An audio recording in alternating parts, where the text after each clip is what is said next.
Hey, I'm Angelo Pinto, and welcome to Let It Rip. We're coming to you from the CUNY TV studios in the shadow of the Empire State Building in New York City. We're diving into a growing crisis on college campuses across the nation.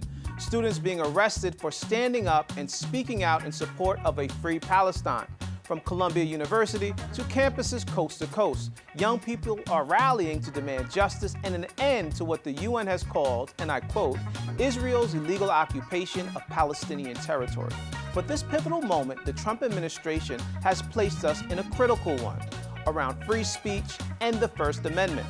We know historically the role young people on college campuses have played around global change. But instead of being heard, they're being met with handcuffs and criminal charges. Even more concerning is the targeted crackdown on international students, those here on visas who now face the terrifying reality that their activism could cost them not just their education, but their future in this country. It's time to let it rip. Joining us is Murad Awadi, President and CEO of New York Immigration Coalition and NYIC Action, and virtually Gary Chambers, political strategist and advocate. I'm Angelo Pinto, and this is Let It Rip.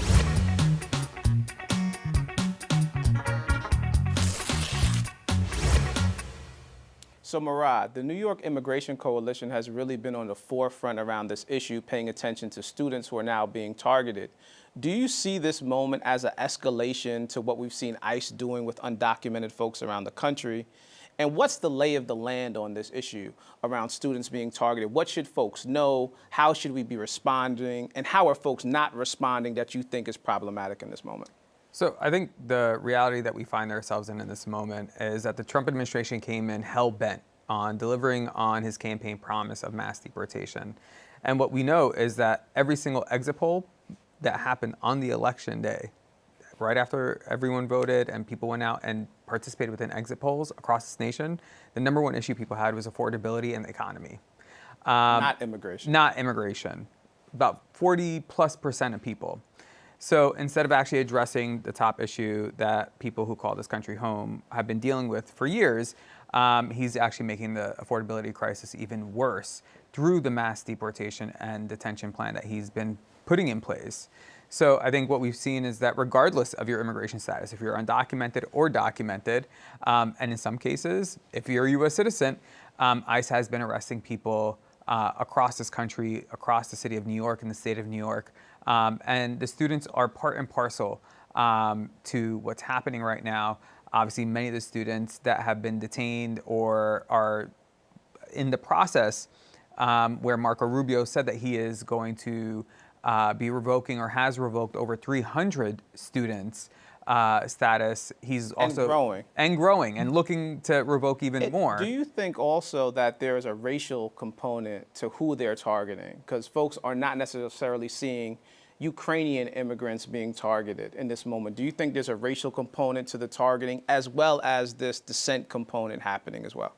Absolutely. I think that what we're seeing is Black and brown folks, specifically Black immigrants in the immigration system, have a much worse outcome, potentially 10 times worse of an outcome in the immigration system as it is right now. This has been historical. So you can only imagine that even before these crackdowns started, what we did see was Black migrants and Black immigrants, specifically here in New York City, being targeted in Jamaica and Harlem, where ICE would just roll up on them and say, "Do you have, do you have papers?" And this will likely continue. Yeah.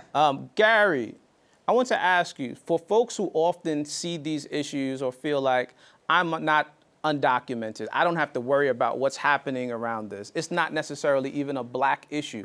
What do you say to folks who have that response and say they're not going to be active in this moment? I would ask, who are we? Who are we as a people? Who are we as a nation? If you saw the video of the sister who was walking out to break fast, who was just snatched off the side of the street, imagine if that was your daughter. Because it is immigration today. It could be civil unrest protesters tomorrow. If you allow this to happen to other people who are tax-paying people, who are going to school, who are participating in our community and our society, then you give the permission to those people to find a reason bad enough or justifiable enough to the group of people that they need to come and get you next. And so I think that we have to be keenly aware also. I live in Louisiana where they are shipping many of these people to create jobs in rural parishes in the state in a form of private detention for these folks. And so it impacts us whether or not it is in our state directly, if they're bringing those people here to provide jobs for people in rural parishes of the state who then are infueled or incentivized to want to see more people be locked up. And how vulnerable are students in this moment? I think the New York Immigration Coalition is certainly paying attention to what's happening to students. Many of them have visas. Many of them are not going to get protected by universities. What is the fear of students? And I saw recently that a student left the States because she knew she was going to be targeted. ICE came to her college dorm room, was looking for her. She was gone without a warrant.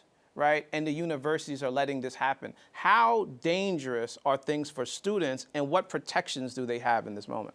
I think what is most dangerous in this moment is how quickly we're seeing due process be eroded. And do we have any recourse for that? We do, and that's through the courts, right? And that's what we're seeing with Mahmoud Khalil, who was the first student who was detained out of Colombia in front of his 8-month pregnant wife. It's nearly a month that he's been in detention in Louisiana, and we don't know when he's going to be released, or even if he'll be here when his wife, who's due any day now, is expected to be giving birth to their first child. But what we are seeing is more and more students living deeper in fear because now their livelihood for standing up for justice, because that's what it comes down to, right? Protesting what you expect engaged and thriving student body to be doing, right? Engaging in activism around issues they care about. Exactly. And what you end up seeing is the U.S. government now targeting those very students. And instead of universities like Columbia standing up to defend their students, they're not. With Ramzia, who was snatched and disappeared off the street in Massachusetts, the universities are not responding in a way that you would think. They didn't at first, but now they're actually standing up and fighting for her release. And we'll see what happens. Gary, what do you think the response of the resistance is in this moment, right? Universities in some instances may show up and do the right thing. Many may not. ICE is moving kind of unfettered in many ways, plainclothes folks, no warrants. How does the resistance show up in this moment for students? And to your earlier point, how do we make sure we're responsive in this moment so that we're not next and unprotected? One, I think we've got to inform people of what their rights are, that you need to understand fully what the rights are. Now, to be clear, they are violating the Constitution every single day. So even with an understanding of your rights, they can violate those rights. But the foundation for me is understanding, what do they have the legal right to do? Do you have to participate if they have a warrant or not? And I just don't think that these things will continue on with the level of no confrontation also that they have thus far. I am concerned not just about the safety of what do you mean by that, Gary? You think that there will be another kind of point of resistance or another tactic in our response? What do you mean by that? I am curious how many times you are going to storm up on people with no warrant, no level of notification, and just accept everybody to comply and go with you. I am concerned about the safety of those immigrants as well as the safety of these officers that are going out on these missions, just snatching people off the street. I will tell you that if you are in the South, where people have the right in Georgia, Louisiana to carry without a license of any sort, that those individuals, if you just walked up to them and grabbed their daughter, may shoot you, right? And so we don't understand all that comes with the manner in which Trump is carrying out these duties, the manner in which these officers are not even protecting themselves, right? They are unmarked in a lot of instances, walking up to people wrapped up and then pulling a badge out later. You're not guaranteed. Are people prepared in this moment to respond with new tactics? Even, Murad, when you think about students at Columbia, students around the country now who are engaged in protests, are they prepared to respond? Because there's video now of students attempting to say, hold on, wait, I have a visa, and ICE detention officers still taking them away. Should students now get new training around how they prepare, how they respond in this moment? Yeah, absolutely. I think all students who are here on student visas, and even unfortunately now green card holders who are permanent residents in this country, should be consulting with the immigration attorney immediately, first and foremost, and make sure that they have someone who they have retained if something were to happen to them, that they can call them and that be their representative in court, and to fight for their case. And what's likely to happen? As you mentioned, the brother from Columbia University has been in detention for over a month. What do you think is going to happen? How do you see this playing out in the United States, where in many ways the rule of law is being violated day by day? Do you think this young man and others will get any relief in this moment? I think with Mahmoud Khalil specifically, what we're seeing is the U.S. government trying their hardest to court shop. And we saw that when they took him immediately from the New York area, from New Jersey, and then shipped him down to Louisiana because they think that they'll get a better outcome in their heads in Louisiana, right? But when the habeas was actually filed, it was filed in New York because that's where the ICE tracker said he was. The goal here is to get him released and reunited with his family. I think it may take some time for that to happen. And this will really be the first case that we see how this all plays out, and may determine the fate of many young folks. Gary, of course, this young man went to Louisiana. Do you see the folks on the ground in Louisiana responding or even aware of what's taking place in that regard? I'm not sure until it was reported in national news that most folks in Louisiana were even aware that our governor had allowed this to take place. And so I think as people are becoming aware of it, more people are becoming concerned about it. People do not like it.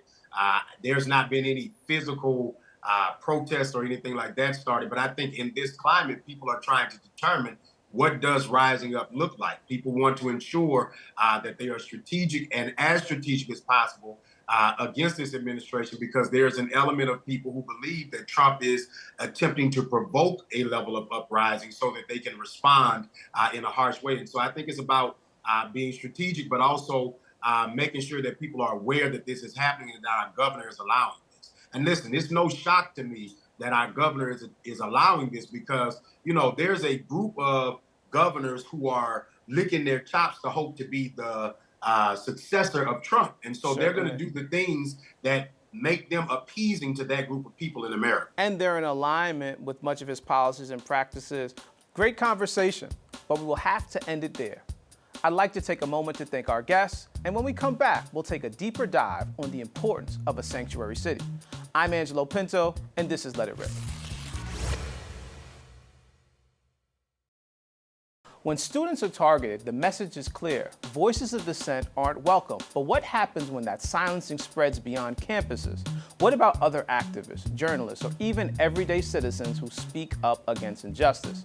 Continuing our conversation is New York City Council member and chair of immigration at the council, Alexa Aviles, and Reverend Mark Thompson. So folks, we're talking about students being targeted, of course, visas being revoked. New York City is a sanctuary city. Why hasn't that mattered in this moment, Councilwoman? Well, you know, our sanctuary policy, unfortunately, is very limited to a very particular sharing information with federal immigration enforcement. It doesn't talk about what true sanctuary should be for New York City residents is protection, right, from what does that look like? Forces. What you mentioned, this idea of a true sanctuary, what does it look like? Well, a true sanctuary would be a city where we're liberated to say what we want to say. We have the things that we need, where our government works with us instead of working for corporations and the 1%. So it's a city where we get to express our dissent, which is a constitutional right, and not fear punishment. How do we get there? Do you think the city council could be doing more to push us there? And do you think this Eric Adams Trump collusion prevents us from moving in a direction where the city may become a true sanctuary? Perhaps, I don't know. Well, I mean, I think all of that and then some, right? I mean, as an elected official, right, we see the chilling effect that it's having even with these students, right? When you express dissent, you see the shutdown of the apparatus on those people who are expressing that dissent, regardless of how popular or unpopular. This is in our history of this country, right? We haven't gotten to the place where we can fully be free to express that full dissent, particularly when it is against the system that is oppressing you. Definitely. So, it is all of that and then some. It is people not obeying in advance and Gotcha. continuing to express what they need to express and what they are experiencing. Right. Don't obey in advance. That's right. Mark, Eric Adams, do you think he plays a role in this? Do you think he can be doing something? He's too compromised. What do you think about the scenario? Is that a rhetorical question? No, I want think- your thoughts. I think it's I think it's self-evident Yeah. that a deal has been cut, whereas this being the most diverse city in the country, if not the world, where people have always enjoyed freedom of expression, freedom of speech. After all, this is rooted in the resistance to the bombing, the occupation, the genocide in Gaza. That's really the core of this. And now that has been an ongoing resistance with no consequences, as one who was with the students at Columbia. Those were nonviolent protests. They were not targeting So some of what you're saying, Jewish people. They were Right. not anti-Semitic. They were not violent. So this is retaliation. for May- dissent and protest, activism. but the mayor made it clear that he would work with President Trump. Sure. And this occurred simultaneously with the announcement of his prosecution. Now that prosecution has been nullified. Do you so think there's a deal. his legal challenges are the reason for that? Or to what I feel like you were alluding to, this idea that most administrations are complicit with what's happening in Palestine and aren't responding to protect folks who dissent against that anyway? Well, I would like to think that in this city that wouldn't be the case. This is not a conservative It's not bastion. supposed to be. It's not supposed to be. yeah, So any other New York mayor, you're an elected official, Yeah. you're a part of the government.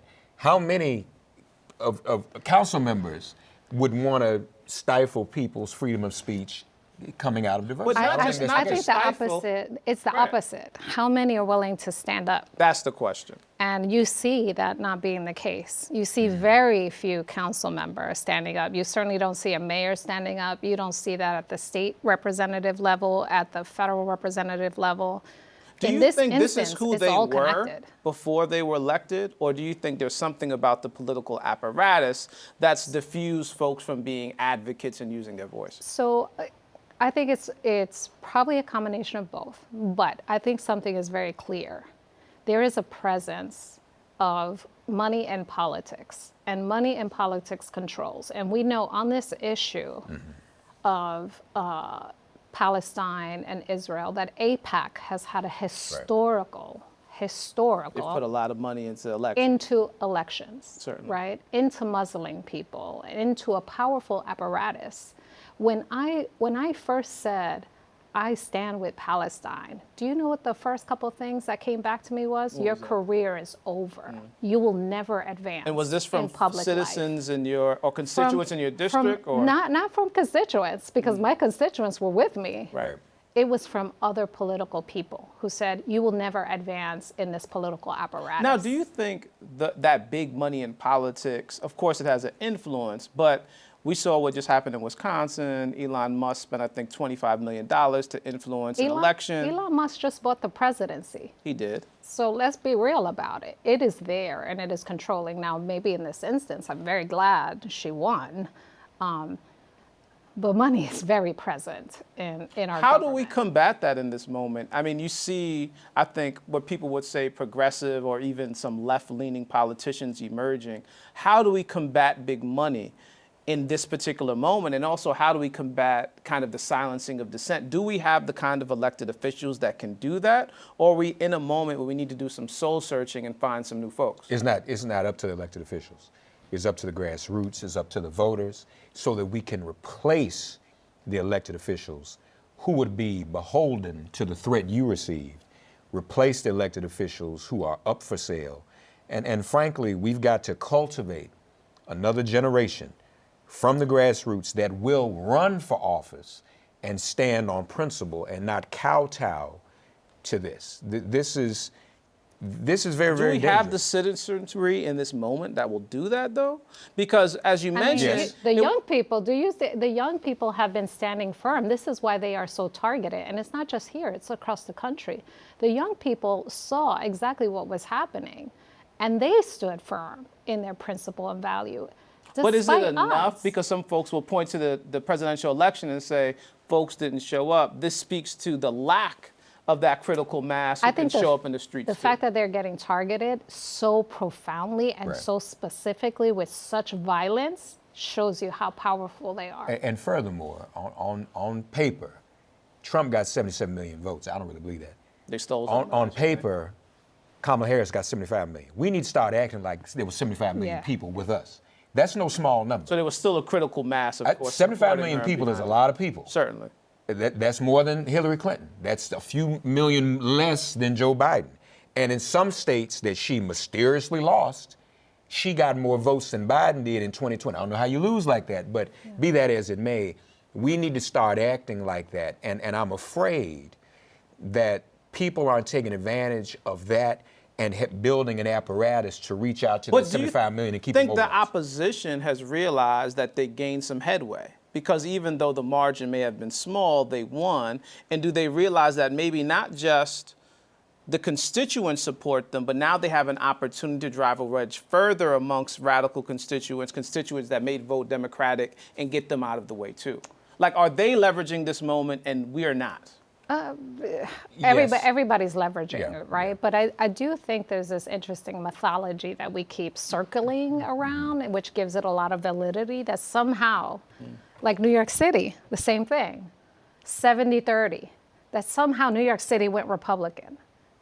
There was an increase, but we are still predominantly a very democratic city, a city that has some deep values in that. And while we have moved and community members have moved, What it's about not the an folks who all-out. say there's a red wave that happened in New York City, which is a place that traditionally It's it doesn't a red happen? bump. So you don't think at it's a red wave happened? At 70-30, it's not a wave. Okay. It's a bump.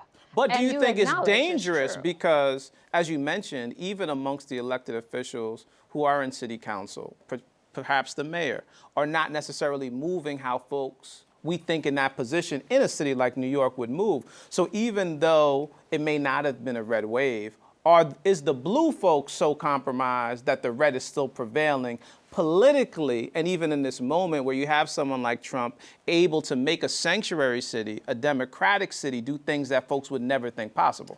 But the blue folks, be clear, you're talking about the blue elected officials. They're not the blue folks to me.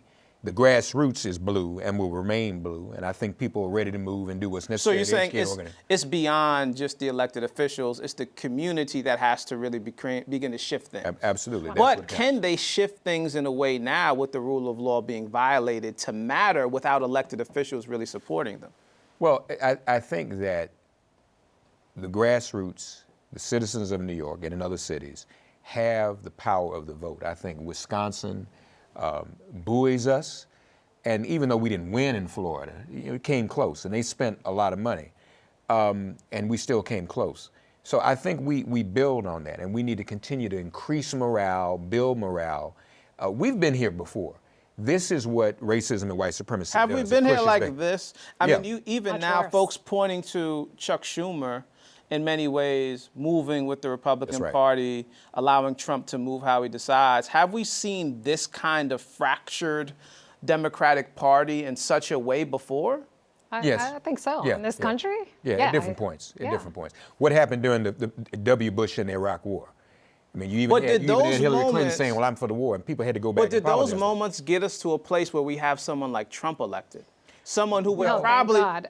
Well, right. So but- something new has emerged. Well, let's be clear. MAGA, hyper white supremacy is what has emerged in all of this, and a complete disregard for the rule of law, complete disregard for using hatred as like a jet fuel engine on it.